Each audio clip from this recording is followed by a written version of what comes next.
আপনারা আমাকে বলেন তাহলে ইলেকশনের লেভেল প্লেইং ফিল্ডটা কোথায় আছে? আপনারা শুনলেন চিঠিতেই লেখা আছে, তাই না?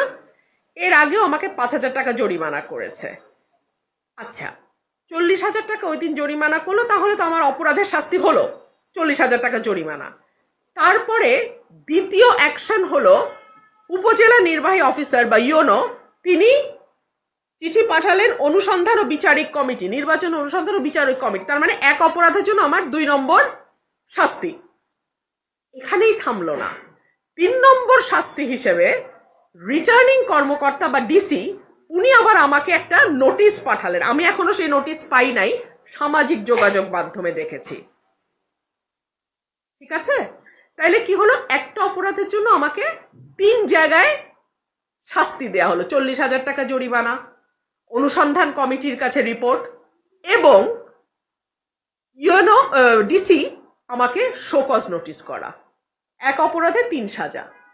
এই প্রশাসনের অধীনে আমি কেমন করে নির্বাচন করি, যারা অলরেডি এতটা বায়াসড?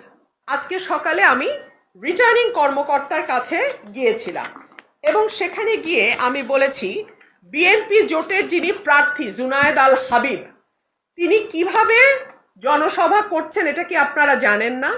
জানেন। আমি এই সকল কিছু জুনায়েদ আল হাবিবের ফেসবুকে গেলে আপনারা দেখবেন বিরাট বিরাট স্টেজ করে বিরাট ভাবে উনি প্রোগ্রাম করছেন। বিশাল স্টেজ, লোক যাই হোক, স্টেজ অনেক বড়, মাইক আছে, সাউন্ড সিস্টেম আছে, সব আছে। আর আমি একটা হ্যান্ড মাইক নিয়ে চলি। এরপরে উনি গরু জবাই দিয়ে মানুষ খাওয়াচ্ছেন। বিএনপির জোট প্রার্থী গরু জবাই দিয়ে মানুষ খাওয়াচ্ছেন শাহবাজপুর। তারপরে বিএনপির জোটের প্রার্থী বলছে কোনোভাবেই রুমিন ফারহানাকে ভোট দেয়া যাবে না, বহিষ্কৃত রুমিন ফারহানার কাছে কেউ যাবেন না, জুনায়েদ আল হাবিব। সময় টেলিভিশনের নিউজ এর লিঙ্ক।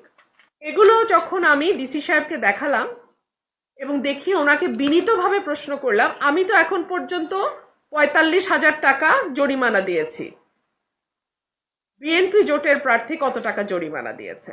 আমি 1.5 ঘন্টা ওনার সামনে বসে থেকেও এই অঙ্কটা ওনার কাছ থেকে জানতে পারলাম না। ওনারা জানেন না বিএনপি প্রার্থীর জরিমানা দিয়েছে কিনা। তার মানে এই যে এতগুলো ডকুমেন্ট দেন, তার মানে এই যে এতগুলো document full of videos and photos which clearly shows the way he is conducting his election campaign, 1 টাকাও তাকে